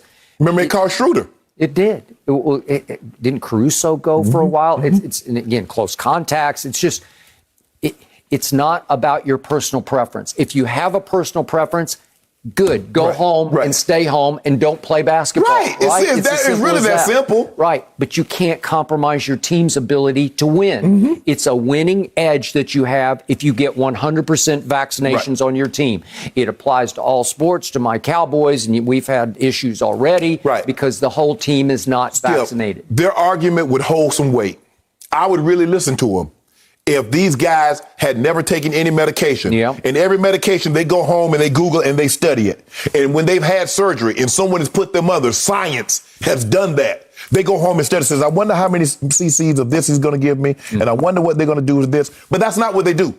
It's somehow this vaccine, if they say all of a sudden science is faulty, this is where they say doctors don't really know what they're talking about. This is the stance. This is the point where they say, you know what? I'm drawing a line. Now, I know some of these have kids. It's hard for me to see a scenario. Your kid can't go to school. Maybe you're going to homeschool them, and they have the means to homeschool them. Yeah. But without the chicken pox and smallpox and rubella and pertussis, they're not going to school. Nope. All those vaccines. Yes. You got them all. Yes. I got them all. Every last one of them. Everybody got them all. And nobody questioned it because they were potential They're lifesavers. Yes, they're lifesavers, right? They're epidemics within this country that you had to stop. I got the chicken pox. Guess what, Skip? Guess who got the chicken pox? My brother got the measles vaccine. Guess who got the measles? It doesn't get... And Bradley Beal side of there says, okay, you get the vaccine, but you can still get it. I'm like, Bradley Beal, really? No. Bro, you're supposed to be a very educated man. Yeah. And you're going to say because you got the vaccine, you're not supposed to be able to get it? That's not how vaccines work. That's not how medicine works. No. There's no doctor that's ever told a patient, now I'm prescribing this. It's guaranteed to work. Mm-hmm. So I was hoping LeBron would go one more step to say, I hope everybody in the league gets vaccinated, because the league is supposed to be around 90% right now. Mm-hmm. I was hoping LeBron would take one more step, because I believe the entire society needs to be vaccinated, but that's just me. I believe that, let's talk about here at Fox. Mm-hmm. I know for a fact we have some people who are unvaccinated. Yes. We're all still with mask mandates because of it. I only care about winning. I don't care about working as much as I want to win. Right. I don't want to get threatened with potential COVID protocols that I would have to go through because other people around me are still unvaccinated. Correct. Right? Yes. There may be mandates that you have to get vaccinated within the company to work at the company, but as we stand, I hope so too, but as we stand right now, when we walk the halls here, we have a mask on. Correct. Right? Yes. Okay. And when we drive in the lot here at Fox in the morning, do you not get quizzed about, have you had any symptoms? Okay. So we're still there. I'm still getting tested. I think you get tested every once in a while. Every once in a while. Okay. So the point is, it's for life. It's for everybody. It's for herd immunity. Right. We all need to get vaccinated. Right. And I hope LeBron would make more of a statement than he made just about winning for and protecting his own team. Right. But at least that was a huge start to me. Actually, Anthony Davis went much further, and I got his quote right here, and it didn't gain much traction last night. But Anthony Davis said, so I think that's the main focus for us, making sure that our organization is doing everything we can to help the world, to help the community, and do our part. Yes. Okay, well, I love that, because that's a bigger picture view of it. LeBron's on a hot seat because he is the face of the league. Right. And he doesn't want to say something that would offend Kyrie or put Kyrie in a worse position. Or Andrew Wiggins. Because then it's going to be, he only taking a shot at Kyrie because Kyrie left him in Cleveland. Okay. You know that's where that's going with that. You know what? I'll buy that. That's a bingo. I would agree. But still, in the biggest picture, LeBron said he had skepticism about it for the longest time. He kept getting asked about it last year. He would duck and dodge the question. Right. But he came full circle to, I need to help protect our team. Right. This is improving our ability to win this year's championship. You better believe it will improve. Skip, do you know how many guys? There are a lot of guys in the NFL that's taking Toradol. Oh, God. That's taking Percocet, that's taking Vicodin, that's taking Naproxen, that's taking Celebrex. Now, all of a sudden, they've taken all those things, which have shown, and they told me when I was getting it, Skip, they told me. Especially Toradol. It's been such a problem. Give your boy some. Because I need to be able to go out there and play. And I deal with the ramifications later. How can I draw the line, Skip, knowing that they're giving me something and they told me what it can do to me later? How can I draw the line with the vaccine? Talking about, nah, man, science. Well, science kept me on the field. It kept me playing at a high level. That's what science did. It did. It left you in some. It left you with a fake hip, right? And another one coming in February. Okay, but that's. But I'll be bionic. Okay, but you wouldn't give it up. I mean, that was. Go back and do it all over again. No, you do it. Dislocated elbow fracture. Come on, you just do it because it's what you wanted to do. Yes. Okay, and if you want to go home and be unvaccinated, I'm great with that. I respect that, but you can't bring it to the confines of work, right? Right, exactly. So even Kent Bazemore said he was sort of the last holdout here, and he said, I didn't like it in the start because it was forced on me. And a lot of people feel like, well, you can't, the government can't force me to take something. They force seatbelts on you. Okay, well, that's you better wear your seatbelt. Hey, Skip, you got brakes, you got airbags, you got seatbelt. Well, if I got brakes, what do I need seatbelts and airbag for? Don't let the police see you without your seatbelt and see what happens. That is correct. So in the end, Rob Pelinka called Kent Bazemore and had a heart-to-heart with him and turned him around. Right. And so for the sake of the group that he plays with and for, he got vaccinated. Right. Skip, how that's going to be? You got 13, 14 guys. Nobody got masks on. They'll be able to do everything. And you sitting there with a mask. You got to stand off in a corner. You got to eat by yourself. Right. And if somehow you test positive, all of a sudden you're gone for a long time. They're going to make it hard on you. And you test positive, and then you got close contact. Yep. Man, they're going to be looking at you like, for real, dude? You just got to get vaccinated. It works. And I know there are some side effects, but for the most part, maybe it's my circle's pretty small, but most people I know don't have side effects. I know COVID got a side effect too. It's called death. It's called death. And it's still happening. Yeah. That's the side effect that you don't want. It's called Delta variant. Yeah. And it's even more wicked than the first round. No mercy.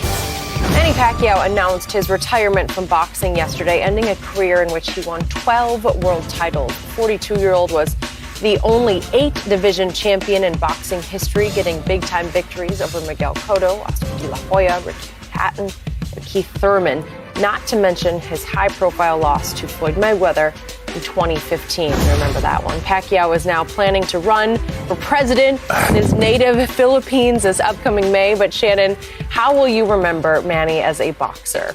Historically great fighter. Good for you. The only fighter to win 8 world titles. I mean, he started out boxing, he was 106 pounds, won a title at, I think, 112, and went all the way up to 108 first. Went all the way up to 154. It's impossible. It's just... I feel very comfortable and said I don't believe we'll ever see that again, Skip. We'll never see it again. And it wasn't like he was fighting bums. When you go back and look at Marco Antonio Barrera and Eric Morales and Oscar Larios and De La Hoya and Hatton and Cotto, Margarita, Mosley, Timothy Bradley, Mayweather, Skip. I mean, what do you got to say? He was a champion in 4 different decades. Yep. Fighter of the year. First ballot Hall of Fame.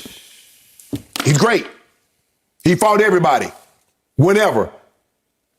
The only thing that I hate is that he and Mayweather didn't get together 5 years sooner. That's all I hate, Skip. That's all I hate. Other than that, I can find nothing. That's my biggest regret all time as a boxing fan. Yes, I can find nothing. And you can put him up there with anybody from Armstrong to Willie Pep, any of the greats you want us mentioned. You got to mention Manny Pacquiao.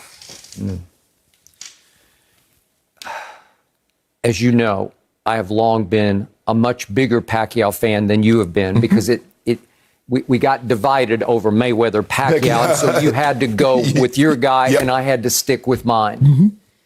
And yet, what I've always loved so much about Manny Pacquiao, why I gravitated to him from the start was he fought. Yes. He fought anybody, anytime, any place. He wasn't calculated about it. He just fought because that's what he was. He was a fighter by nature. He grew up I'm talking dirt poor in the Philippines as just a street urchin, just scratching and clawing for literally his next meal. Correct. He fought literally to eat, to stay alive. Correct. And he's not proud of some of the things he did because he was, it was a rough upbringing. Right. But he did have what I believe was a legit spiritual conversion. And this man is a good man. In fact, he's seen as a great man in the Philippines to the point that little street urchin, that little tiny guy, is running for president. And I don't know his chances because I don't know Filipino politics. Well, let's just hope Duarte doesn't do anything. Okay. I guess he's like, well, I'm going to be the vice president because normally you have term limits, but... Okay. So the point is that it came down to Manny versus your man. And your man, Money Mayweather, was the greatest defensive fighter ever, and it ain't even close. He was all duck and dodge. Nobody could duck and dodge the way Floyd could.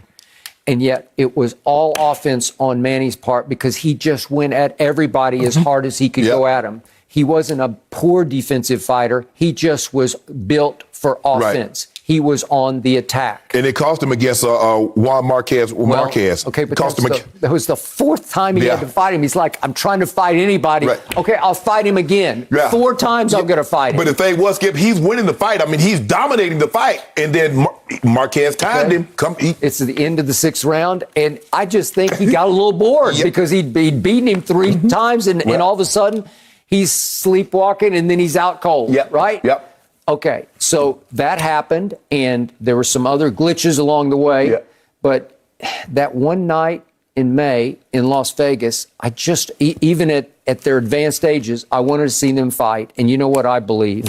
That Manny somehow tore his rotator cuff in the lead up sparring about 3 weeks out, according to the great Freddie Roach, who I know. And all I know is that Manny had to have surgery the day after the fight. So I believe he was handicapped in that fight. I still believe he won the fight because he pressed the action. And yet Floyd is great, but Floyd is calculated. carefully chose each opponent. And Manny's just like reckless, like, oh, you want to fight? Let's fight. I'll fight you. He fought Keith Thurman. Ernestine and I were there at ringside in Las Vegas. He was almost 41 years of age. And he flat beat Keith Thurman fair and square. Trust me, he won that fight. Yeah. It was legit. And then he wanted Spence Jr., as you know, and he winds up 11 days out with a different opponent who was just better than he was. And Manny said, I didn't have time to prep. Manny is high IQ, and he hadn't figured out a way. And that's the thing, Skip. When you're preparing, Skip, just imagine, I watch film. Let's just say for the sake of argument, the Super Bowl, I can give it in terms, people. I'm getting ready to play an opponent. Now, I'm studying all the tape on this guy. That's the team I'm looking at. Then all of a sudden, at the last second, they say, nah, you're not playing that team. You playing this team who I haven't studied. And Ugas is talented. Yes. And he's physical, and he's just bigger than me. Yes. And the thing is, Skip, with anything great, getting in is the easy part. It's knowing when to get out that's hard. And when you're great, Manny probably stayed a year or two longer than what he should have. Yeah.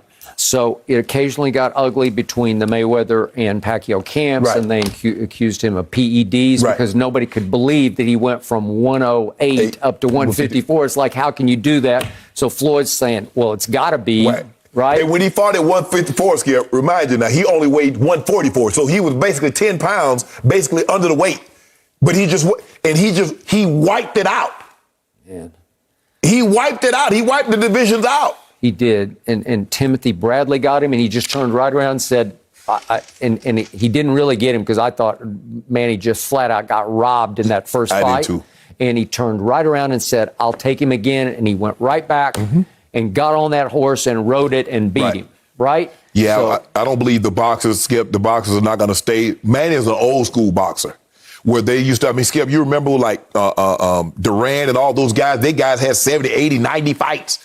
Pacquiao had a number of fights. I don't know if we're going to see boxers get to that 60, 70 fight total anymore like they used to. Old fighters used to get to 100 fights, get to 200 fights. Yeah. I don't believe we'll see that anymore, Skip, because like you said, now everybody wants to be Floyd. I love Floyd. Floyd is a historically, Floyd, you make the case that he's the greatest boxer. But everybody wants to be Floyd and protect that. Oh, so I'm going to pick a guy that's not dangerous. And why would I pick somebody that can beat me, Skip, for $18 million if I can fight a guy I know I can beat for $15 million? That's Floyd. That's Money Mayweather. So I agree. Now, hold on, Skip. I'm going to have to disagree with you. Coming up, Floyd destroyed everybody that they put in front of him. You go back and look at his resume. Now, if you want to say once he got to, say, 30-0 or whatever he ended up at, you want to say, okay, he want to protect that. But early on, once he turned pro, after he got robbed in the Olympics, but I'm not so sure, Skip, even if they had fought 5 years earlier, he couldn't beat Floyd. Yeah. On his best day, he couldn't beat Floyd. But even selected Canelo when he was still just a baby. But Canelo wanted this fight. Yeah. I didn't want to do Canelo like this, but he asked for it. But Mayweather knew he's just a pup. You know, I can just dance rings around him, which he did. He took him to school. And what, Skip, you're in the animal kingdom. Yeah. If the pup gets out of line and lashes out at the mom of the day, what they do? They bite him, put him right. I got to let you know who the boss is. Yep. So Canelo wanted this. Mayweather had to let him know this is not what you want. Okay, after Canelo, he's just picking and choosing.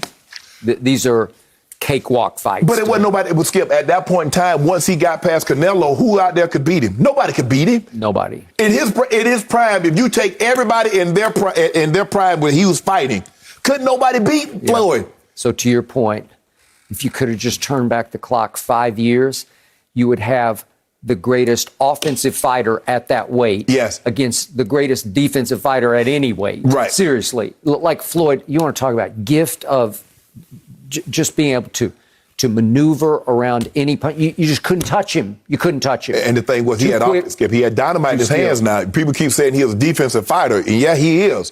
But don't let him fool you. Them counter punches coming back hard. Floyd, he could punch. Yeah, and that was different between him and Sweet Pea. Now, I can make a case Sweet Pea defense was better than Money, but he didn't have the offensive arsenal that Floyd had. Floyd offensive arsenal, combined with his defense, that's why I'm saying, Skip, even if they fought 5 years earlier, Pacquiao can't touch him.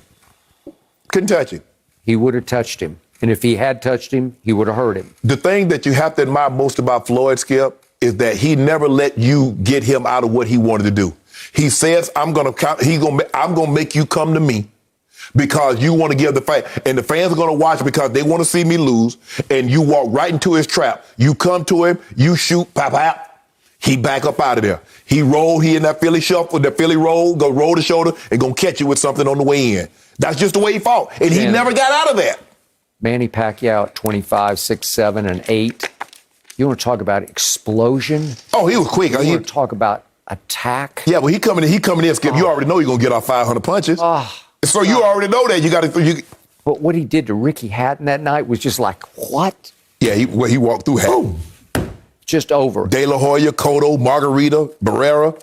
Walked through them all. Walked through them. He wouldn't have walked through Floyd, but he would have beaten him. They would have beat Floyd. Yep. No, ain't nobody beating Floyd. Mm-hmm. I mean, maybe, I don't even know if Prime Sugar Ray. Now, maybe if you go back Prime Sugar Ray, maybe we talk about something. We can have a conversation. Ray would have figured something. We just talk about something. Yep. If you want to go back, maybe Tommy Hearns would have been a great fight. I don't know, Chavez, but in his era, ain't nobody seeing Floyd. Never. Well, all I got to say is congratulations, Manny Pacquiao. I mean, you know, like even all these fighters that he fought, what's his claim to fame? L to Mayweather. That's how great Mayweather is. Everybody claimed to fame. With a torn rotator cuff? We told with one hand tied behind his back? Guess what else got tore up? His tail. Torn up. Yeah, it did. Tore him up. They just danced all night. Boop. Come in there and catch. Hey, I got to take this back out with you. Really? Take this back out with you. You going back out? Take this surgery with you. the next day. Yeah. I just keep thinking about how nice he was when he joined us on the show, too. Like, his personality was just so kind in person, and then just an absolute beast when fighting. He was just really cool to meet, and I wish him all the best in his next journey as hopefully president, guys. No mercy.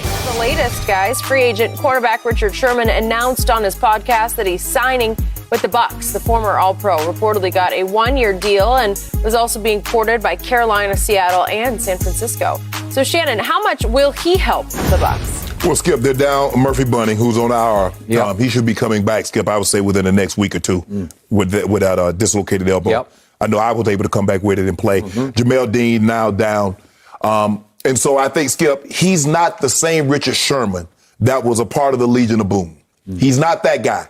The thing that I love about Sherm is that he knows he's not that guy. He's smart enough to understand he will play to his help. Yep. He will play to his strength, and he will tackle. Yep. A lot of guys, Skip, as you get older in this league, you don't want to tackle. I agree. He's always been a tackler. He always will be a tackler.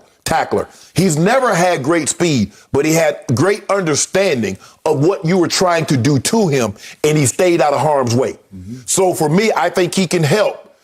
Considering that they're down, Skip, and they need all the help they can get. They're giving up 338 passing yards per game. Yep. That's not good.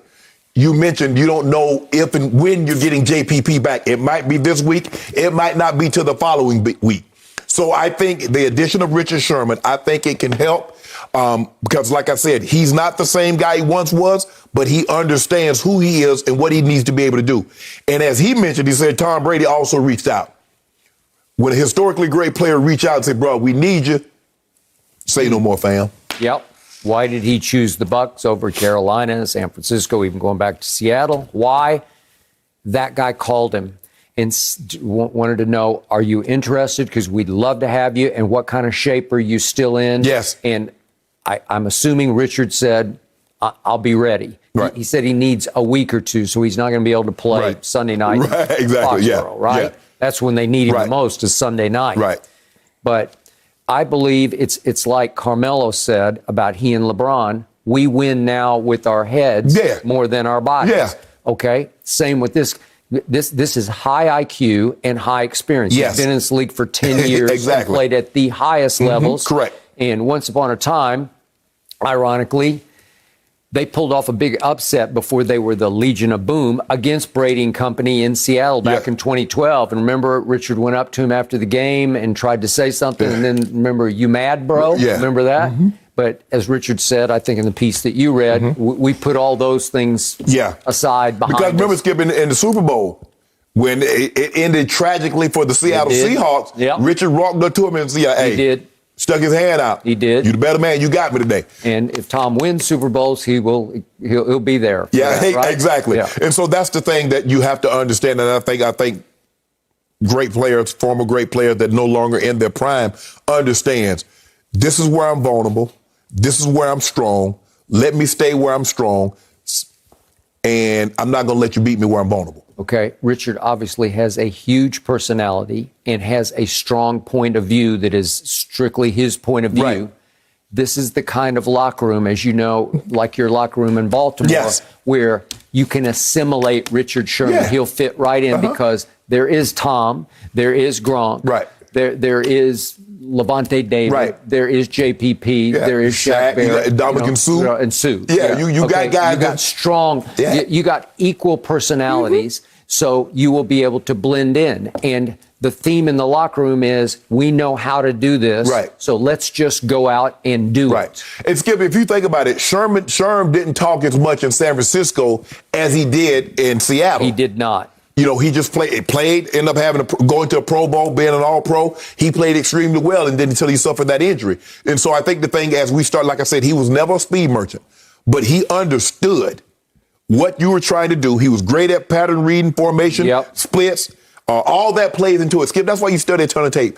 Guys that can't run fast and play that position because they're asking you, Skip, to basically backpedal as fast as a Calvin Johnson or Randy Moss can run forward. Mm-hmm. And so you have to understand what they're going to do before they do it in order for you to have a chance. Yep. And Sherman was able to do that at a high level. And so I think now, as he doesn't have the same speed, his speed is even diminished even more, his awareness is even more heightened. So I think he'll be just fine. So the irony here is, once upon a time, I had a battle with Richard Sherman on live TV on ESPN. Yeah. And now you need him. Now I'm saying, come on now. Now you need him. You see? Yeah, is that how you because are? This is my team. This is the team I picked to win it all.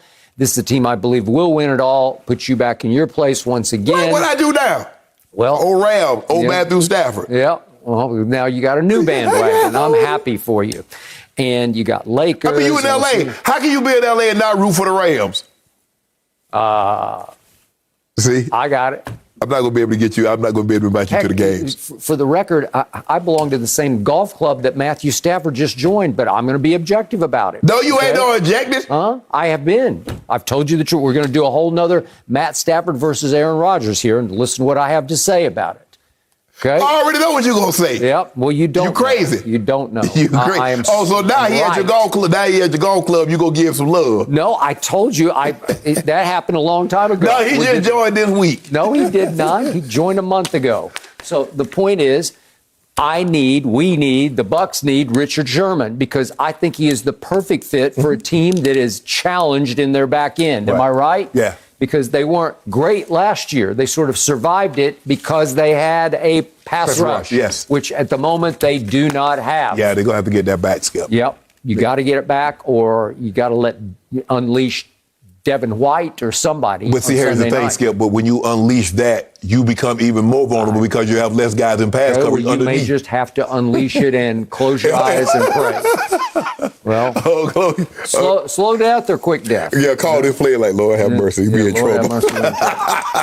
Unless Devin White gets to Mac Jones and knocks him on his backside. Yes. Yep. Here we go. You're going to need that. Welcome to Tampa, Richard Sherman. Look at you. Look at you. Look at you. Flip dynamic. It should be good. No mercy. This Saturday, it's another huge slate of college football on Fox. Join the Big Noon Kickoff crew for the biggest pregame party of the weekend. Live from Madison, followed by Big Noon Saturday as Wisconsin hosts number 14 Michigan. And then Spencer Rattler and the 6th-ranked Sooners face K-State. It all starts Saturday at 10 a.m. Eastern on Fox.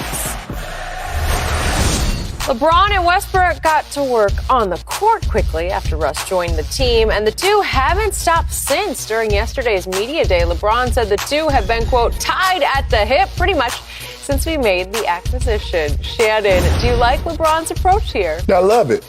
That's what leaders do. Leaders automatically come in and they lead. Okay, Russ is going to be new to the situation. He's going to be a very important piece. He's a member of the Big Three. I've played with AD for 2 years. So I know what AD like. I know what AD likes the ball. AD knows how I think. I know how AD thinks. Let me get the new guy on board. Let me get Russ. Let's go to the gym, Russ. And let me find out a little bit more about you. I know you got a wife. I know you have kids, but line out what you like. What's your favorite food? What you like to do in your off time? Where you like favorite place to vacation? And just start going from there. I know a guy that's in the very same building. I happen to be in the basement. Would he have done something like this?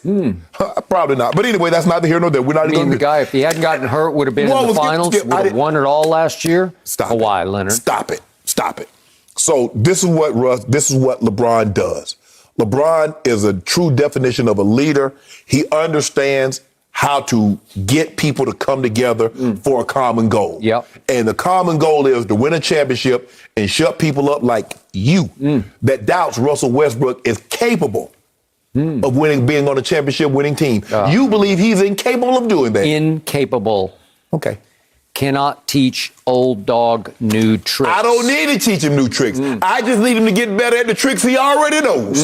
So you see what I'm saying, Skip Bayless? So I do admire LeBron's approach here. It's the only way. It's his only hope. He's got to attach himself at the hip to Russ to try to completely win him over, to bond with him to the point that Russ is a close friend of his. He wants to deepen the friendship, because if you're close enough friends, then maybe you'll defer at the proper moments to LeBron, because in the end, you have to defer to LeBron, because who's the more valuable piece to this puzzle? Well, it's obviously LeBron. So you're asking a guy who's never deferred to anybody to occasionally, at the correct moment, defer to LeBron James. I don't think he's capable of that. I do. Okay, and my favorite quote yesterday from Russ was, he said that LeBron, out of anybody else, knows what it takes to win a championship. Okay, by that. And then he said, he's trying to show me that to have the understanding of the commitment that's required, the understanding of the sacrifices that we are both going to have to make. Both. I wanted to hear Russ say that I need an understanding of the sacrifice he needs me to make. But he said, no, we're both going to have to. They both got to make. No, Skip. No. Both? Yeah. One. That no. This is a one-way sacrifice. Whoa, Skip. Hold on. Wait a minute. That's not how a marriage works. We're in a marriage now. Ain't nobody. I'm going to be the only one making sacrifices. We are going to make a sacrifice for the better. An equal. He is not an equal. You see, there you go. Is LeBron going to treat him as an equal? Yes. Well, then you're going to lose. No, we're not. Because if you treat Russ as an equal, he will take over. Skip, you know how we became equal? When we decided to get together. See, that's why you were O'Shea. That's how O'Shea did it. Been doing it for a long time. People at home, O'Shea is equal. To whom? Everybody that's in a relationship with me, we equal. 50-50. Really? Yeah. That means we splitting the bill, too. Okay. Well, you also split, period, right? There you go. Okay. See, there you go. I don't know. Man, why you telling my business? I'm not. Well, you are telling my business. Everybody knows that. That's you no telling my business. Okay. Well, this business is for everybody to see, because this is going to be the biggest test tube experiment LeBron has ever engaged in, because it's going to be for all the world to watch. Right. Will it work? Will it catalyze? Can he figure out how to keep Russell in his place? Because there's a place for Russ in this offense, but he cannot shatter the mold that is being built around him. So LeBron is carefully trying to show him the way, the championship way. Skip, the man, hold on. He played with Kyrie, and Kyrie was the first time in LeBron's career that someone took more shots than LeBron in an actual season. So it shows. Okay, but LeBron took one look at Kai and said, look at this. Yes. This guy can shoot it. He's got the greatest handle in the game. Yeah. I need to defer. I need to show him, you do this because you can do things I can't do. I don't think Russ can do anything that LeBron can't do. He can push the pace. Okay. We're going to push that pace. We're LeBron going to be Showtime Lakers again. Showtime too. LeBron said he can push the pace the way almost nobody can. So they will speed it up next year. Easy for us. Easy bucket for Bron. He also said he's a flat-out playmaker.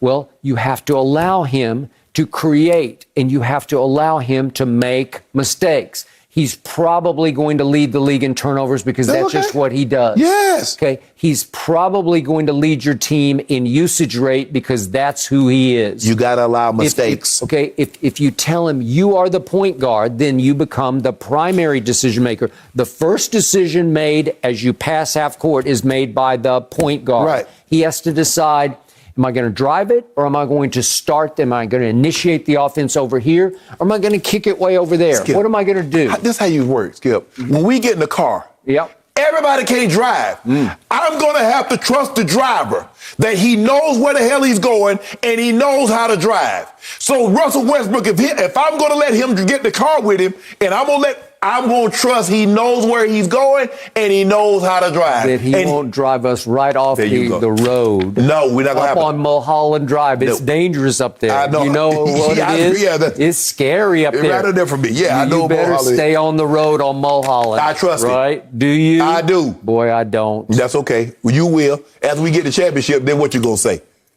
Well, I'd say you were right, but we're not going to get there. Yeah, we going to get there. No, you're not going to get there. Yeah. We're going to get there. LeBron also raved about people don't understand what an unbelievable passer he is. You don't Unbelievable. Has he led the league in assists 4 times? He has. Is that good? But he makes the kinds of assists that don't contribute to winning basketball games. He never makes a pass that makes you say, oh, how did he see that? LeBron makes one a game where I say, that's just a gift. That's okay. He's still the best passer in basketball. That guy. Well, LeBron belongs at the point, and you know how many throws you see Tom Brady make Sunday where you say, wow, I've never seen a throw like that. I see guys jump passing. I see guys throwing no look. I saw Matthew Stafford make a throw. I'm like, huh? At the end of the day, did the result? Did we get the dub? That's all we going to get the dub. Who was the Super Bowl MVP last year? The defense. Oh, really? The defense. I think, the guy who got voted was number 12. The defense. Okay, he's won 7 Super Bowls. Russ has won 0 championships, which is why he wears number 0. But guess what? He's a 0. Guess what? You have 0 chance to win if you have number 0 as your point guard. Well, I think somebody else got number 1, but we about to get 1. We might have to change our number to get 1. Really? Oh, he went back to. Hold on. He went back to that old 0. Oh, that was that triple dub. 0. Oh, man. Stat machine. Trouble. TD, triple dub. Yep. You in trouble. Trouble. Okay, so now you have a point guard and I still think LeBron's going to have to play 2 guard. I don't know. Guess what? We can play whatever we want. When you're as skilled as the GOAT, you play 1 through 5. So your backcourt is made up of 2 brick artists. 2 Westbrook and Love Hall of Famers. Yeah. 2 Hall of Famers, 2 All-NBA players, 2 MVPs, 2 high-volume, poor three-point shooters. Why are you concerning yourself with that? Well, you should, because it's going to be part of the deal. I concern myself with the dubs. How do you overcome that? Watch how we do it. Just like we won the championship. How you going to overcome? You got no three-point shooting. Easy. Pound you on the glass. Do you realize you could have had Rondo at the point and Buddy Hield at the 2 and move LeBron over to 3? Well, it looks like Rondo's not going to be playing a whole lot of minutes anyway because he's Vogue said we need somebody to fill that role of duds. Did you remember that? Yep. Okay, so the likelihood of Rondo playing significant playing time is not high. So the likelihood of Rondo clashing with Russell Westbrook is high. No, Skip. They will not be able to coexist. Why not? Well, because Rondo's going to say, I could do better than that. No, you can't. He has no point guard skills. He doesn't have the mind for it. He doesn't see it. He doesn't feel it. Russ going to push that pace. Yeah. Bron going to get them easy buckets. I can see either 25, 6 or 6. NBA champions, confetti rated down. I can just see LeBron's body language after about a month. He'll be standing off over on the wing saying, what about me? That quick. The whirling dervish will go into the Russ will be attacking, throwing it up off the glass, maybe kicking it out of bounds. I've been very fortunate to hear this song played for me 3 times in my career. It's that Queen song. We are the champions. No time for losers, because we are the champions of the world. Oh, Skip, with that confetti, that blue and orange confetti was raining down. That purple and gold, black confetti was raining down. Yep. Oh, man. And? Russ is going to have that feeling. That's going to be his new favorite song. LeBron is doing his damnedest to try to figure this out. That's what you do as a leader, Skip. Yep. And I admire it. It's just hard to overcome a personality that is total solo act. Think about all the things you did to win over Ernestine. Walking 10 blocks in New York in the freezing cold. Don't pretend like I know the story behind it. She told me. She told you? Yeah. You walking all in the cold, pretend, now tell that. I did. Exactly you did. So that's what LeBron did, because you trying to win her over. Well, we going to win LeBron over and see y'all won now. Y'all a winning team. Where Ernestine is, I don't know about you. No, we're and no, Ernestine is a winning team, not you. But I defer to her. She's in charge. So I say, it's your game. Yeah. Whatever you need. At the critical moment, I say, you do it. Because she already knows you're not a good driver. That's why she knows you're not a good driver. That's why she don't like riding with you. That is wrong. I always drive. Yeah. No mercy.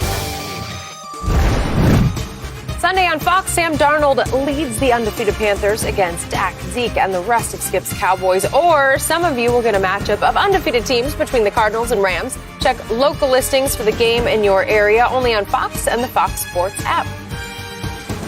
So Matthew Stafford has had a hot start to his first season in LA and has the Rams at the top of some of the latest power rankings. Former teammate Golden Tate is also making the case that Stafford would have been just as, if not more successful than Aaron Rodgers if the start of his careers were swapped. Shannon, do you believe Stafford would have been equally or more successful if he had played in Green Bay? I don't believe that was a golden thought, Golden Tate. I disagree. I vehemently disagree with him. I'm not saying Stafford isn't talented. He's very talented. I thought you loved him. I do. I thought you're driving the new bandwagon. I'm Team Stafford. Right? Yep. But Rodgers is a step above. I thought you were down on Aaron. No. Skip. I'm down on the conversating. You talk about, it was over for him after the first game. See, I didn't overreact. But here's the thing, Skip. Rodgers is a 3-time league MVP. Do we believe Stafford would have won 3 MVPs had he been in Green Bay? I don't know. I don't believe. According to you, yes. Stop. Well, the way you talk about him. Yes. Hold on, Skip. We make it seem like Matthew Stafford was. Hold on. What receiver Aaron Rodgers had was Megatron. Well, Devontae Adams is good. Is he Megatron? Go on record and say right now he's better than Megatron. Who's the best receiver in pro football right now? It is Devontae Adams. Is not even close to me. But is he better than Megatron? Okay, well. And that's what you had 7 years of, Megatron. You had him 7 of your 9 years in Detroit. Can you imagine if Aaron Rodgers had a Megatron for 7 years? How long he had Devontae? I don't think he had him 7 years. So for me, Skip, look, I'm not taking anything away from Matthew Stafford. I think Matthew Stafford is immensely talented. But Aaron Rodgers had 1 top 5 scoring defense. And the year he had that, he won the Super Bowl. 6 times he's had a defense that ranked 20 or worse in scoring.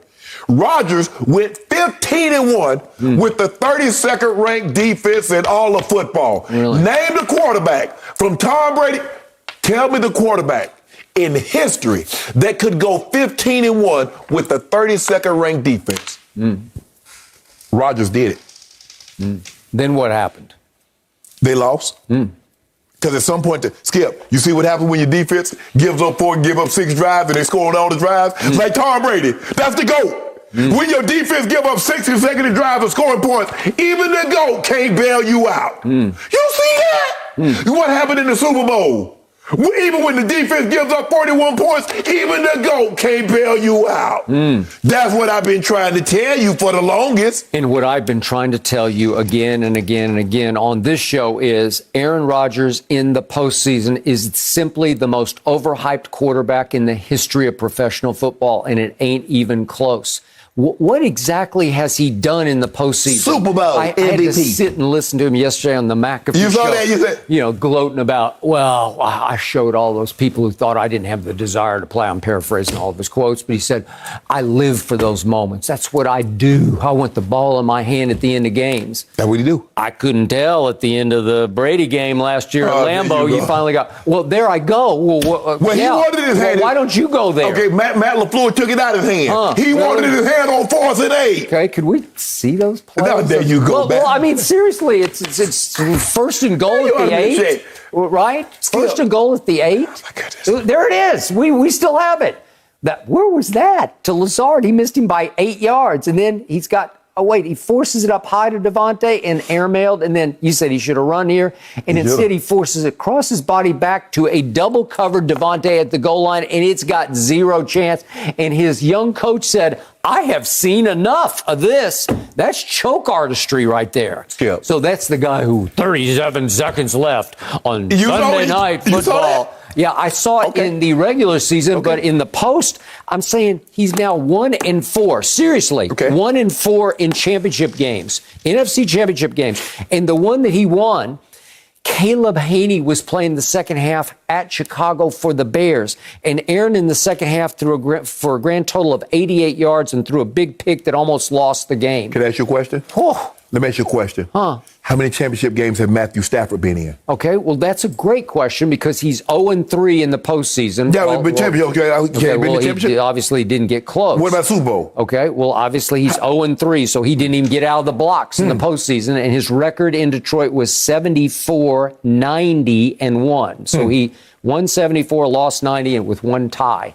Okay, but everybody tells me he might be the best thrower of the football in pro football. That's what Bruce Arians seems to suggest every time he talks about Matthew Stafford. I don't hear Bruce Arians talk about Aaron Rodgers the way he rhapsodizes about Matthew Stafford. They know to talk about. Okay, so help me out here. So 1-4 in championship games, and since he had that one hot playoff run as a wild card road team. Wild card road team. They won 4 straight games and won the Super Bowl. It was 10 years ago. Okay. Since then, he's 7-8 in the playoffs. Aaron Rodgers is, and the 7 with 3 MVPs. Yeah, but the 7 are all flawed victories because remember he beat Joe Webb, a receiver playing quarterback for the Vikings. Then Dez caught it, obviously, and he overcame that. But Dez obviously caught it. Here's the thing, got robbed. Aaron Rodgers. Wait, I'm not finished. Okay. What about the Kirk Cousins game? It's pretty easy, right? What about the Odell boat trip game back up at Lambeau? Skip, you make it seem what like about Mason Crossbar saving him with 2 intergalactic field goals? Hold on. What about the banged up Rams? You're gushing about the Rams now. Do you remember them at Lambeau last year? Aaron Donald was a shell of himself with cracked ribs, and Jared Goff had a pin in his thumb. But you told me field goal. Say you don't like kickers, but since they're a part of the game, okay. So what are we going to do about Adam Vinatieri? And all the times, and Gostkowski, all the times that they saved Tom Brady, are we going to do anything about that? I just showed you 6 out of his 7 wins since the Super Bowl are tainted. They're flawed. How? They're debatable. Like, how did he pull that off? That was lucky. Your guy beat Taylor Heineke. Is that flawed? Last year? Yeah. Talking about? Well, then he won at Drew Brees. Is that flawed? He won at Aaron Rodgers. Is that flawed? He beat Patrick Mahomes. Is that flawed? He went to the Super Bowl and beat Ben Roethlisberger. Is that flawed? No, I give you one, but it was long, long ago in a galaxy far, far away. This is what we know. Obviously, Rodgers came in the league before, but they played about the same number of years because when he became a starter, I think it was a year before Matthew Stafford. Well, who's to say if you gave Matt Stafford what he has had? And he's had some really good receivers there, and he's had that other little Aaron, that little running back who can really catch it and run it, right? Rodgers has 127 more touchdowns with 54 fewer interceptions. Okay, well, I got it. But again, Matt's been stuck in the wilderness in Detroit for a sad sack organization, dysfunctional Lions, right? I believe Matthew Stafford would be good, but I don't believe he'd have been Aaron Rodgers. Well, Golden Tate, I have high respect for Golden Tate. You have high respect for him because he's criticizing, because he's basically saying what Aaron Rodgers is doing, anybody could have done. Matthew Stafford could have done it. That's why you like Golden anybody. No mercy. Wizards general manager Tommy Shepard recently discussed the team's decision to trade Russell Westbrook this offseason, saying Russ never demanded a trade, but told him that if he could get to his hometown Lakers, he would, quote, love to do so. However, when Shepard asked Westbrook, what about the Clippers, Russ apparently responded with an adamant, hell no. I don't say that on TV a lot. Shannon, how much did you love Russ's answer? H-E double hockey stick no. That's what he said. Whoa. Time out. Wait a minute, Skip. Now, you mean to tell me Russ will want to play with Kawhi? Now, this is what we know for certain. He reached out to KD. KD say, nah, I'm good, bro. He reached out to Kyrie. Nah, I'm straight. You're talking about Kawhi. Kawhi, yes, that's what I'm talking about. Kawhi. Yep. He reached out to Jimmy Buckets. Nah, bro, we straight over here. If I'm not mistaken, Russ also played with PG. You mean to tell me he didn't want to go back with PG? He had it in for PG ever since he put that 5 spot on him. In Utah, Russ balled out, 45. PG, what you got? I got 5 on it, partner. Man, we going to California and all you got is $5 on the trip? That's it, bro. He said, hell no, not no Clippers. Everybody want to play in L.A. Okay. For the Lakers. I think that my man Shannon Sharp, or as I call him, Shannon Sharp, is leaving out a crucial bit of history. One last piece to this puzzle to explain why he said, hell no. This happened before all that happened because Ramona Shelburne, ESPN, has reported that Russ badly wanted to get home to L.A. while he was in OKC. So she says and writes that teaming up with Leonard would be the fastest way to get back home. So Russ placed a call, according to Ramona, according, she says, to multiple sources, placed a call to Kawhi Leonard. But Leonard didn't just take the call as one native son of Los Angeles to another and ponder it and file it away. Nope, says Ramona, Kawhi, used it. He used the call because, according to multiple sources, Leonard then called Westbrook's teammate in Oklahoma City, Paul George, and told him he'd rather team up with him in a homecoming because Paul George is also from So he Los dry Angeles. snitching. Well, however you want to... He's snitching. That's how I want to... That's how sum it up. That's how I summed it up, okay. snitching. All right, so here's what happened. Russ so badly wanted to get home that he actually called on bended knee. He called Kawhi and said, please, I added that. But I can just tell you that figuratively, he was on bended knee saying, please let me come play with you in Los Angeles because I need to get home. That was He was more than willing to play with the Clippers than run by Kawhi Leonard. He was he would have crawled all the way home to wear a Clippers uniform just to get home. Right. But once he then realized that he had been had by Kawhi Leonard, who can pull some fast ones on people. Two-Face. Old Two-Face, because Kawhi Leonard had taken... He got a perfect number. He got a perfect number and for the faces. Yep, Two-Face. Yeah, he is two-faced, and I will give you that because he did a number on LeBron James because LeBron, according to all of our sources, all of our reporters here at Fox, was telling everybody that we got Kawhi before the night of July the 5th of 2 years ago. Do you remember that? I do remember it. And you want to talk about getting rug jerked out from under you? Whoa! And guess what? We got old Kawhi, too. We got a title. Did you? Yep, just as the Beverly Hills. Got me one coming. You also get a ring. So stop hating. Okay, I'm not hating. I'm just truth-telling. The point was that Russ got burned, and Russ knew he got burned by one Kawhi Leonard who had burned LeBron James. He had pulled the fastest one on LeBron and did a number on Russ because he realized, if Russ wants out, that could open the door for Paul George, and I would much rather. What did he do? LeBron should learn his lesson here. Kawhi, who also has high basketball IQ, said, there's no way I want to play with Russell Westbrook because he's impossible to win with. I don't want him as my point guard. I want Paul George as my wing. I need my bookend wing. A guy that's never won anything. But anyway, and KD said, why didn't KD want to play with him? What about Kyrie? What about Jimmy Buckets? Well, they didn't want to play with Russ. No, they didn't want to play. They didn't want to play with Kawhi because he reached out to them before he called PG. And PG thought, oh, man, Kawhi want to play with me. Bro, you were the fourth option. You were the fourth option. Yeah. Remember you was in middle school and they said, okay, what do you want? Because each grade got a chance to pick the meal. Yep. You know, we always pick pizza, WK corn. For the longest time, I didn't know what WK whole kernel. I was like, what is WK corn? What the hell does that mean? Whole kernel. Yeah. I finally realized that. But I like cream corn myself or something to that. But anyway, Skip. High calorie. Fourth option. Your guy, PG, was the fourth option. How that make him feel knowing that KD, Kyrie, and Jimmy Butler all got calls before him? Yeah, you're over there keying about hell no. And he's saying hell no because he doesn't want to go play with Kawhi Leonard, who bamboozled him just the way Kawhi bamboozled your man LeBron James. Guess what he said? Bamboozled him. The GM, hey, Jenny, what's the GM for the Wizards' name? His name is forgetting now. Tommy Shepard. Yeah, Tommy Shepard went to Russ and Russ. What about the Clippers? Yeah. Hell no, I won't go. Hell no, I won't go. Well, why would you want to go play with a guy who jilted you? Why would I want to play with a guy that took you to the cleaners? Why would I want to go? Ran circles around you. Why would I want to use your phone call to get your teammate? Why would I want to go play with a guy that doesn't practice? Why would I want to play with a guy that stays injured? Why would I want to play that the schedule revolves around him? Then why would he call Kawhi in the first place to want to play with him? You didn't know what you didn't know. And now that you know that, I can't play with you, bro. You broke down. You broke down more than that 75 Pinto. He got humiliated. No, he didn't.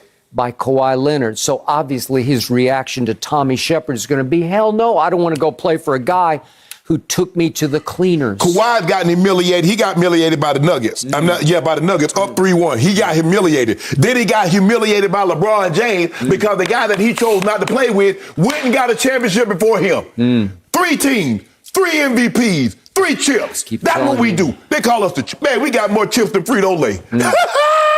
Ain't nobody got chips like us, bud. Ain't nobody got it. I keep warning you, Kawhi's going to be back by March. Be back. He'll be in playoff form by April, and here they will come after you. And I just hope for your sake, for my sake, that they meet in the conference finals because the Clippers will get ultimate revenge over what's left. Clippers ain't going to get nothing. Clippers going to get their butt out of our building. That's what the Clippers going to get. Yeah, they're going to go to the Taj Mahal is where they're going. Skip, y'all ain't got no fans. The only Clipper fans that y'all got are not the Laker fans that can't come see us play because our tickets are expensive. So they go to the Lakers 2 for $1. Yeah, y'all get a half price. And all the condiments, all the concession is free. Go to a Clippers game. By June, this is going to be Kawhi Town. Never. That little keychain with that crown dangling will belong to Feels Kawhi. like a long We got way 1K away. in Atlanta. It's called Koreatown, not Kawhi Town. March is a long way away. Okay, we'll see. No mercy.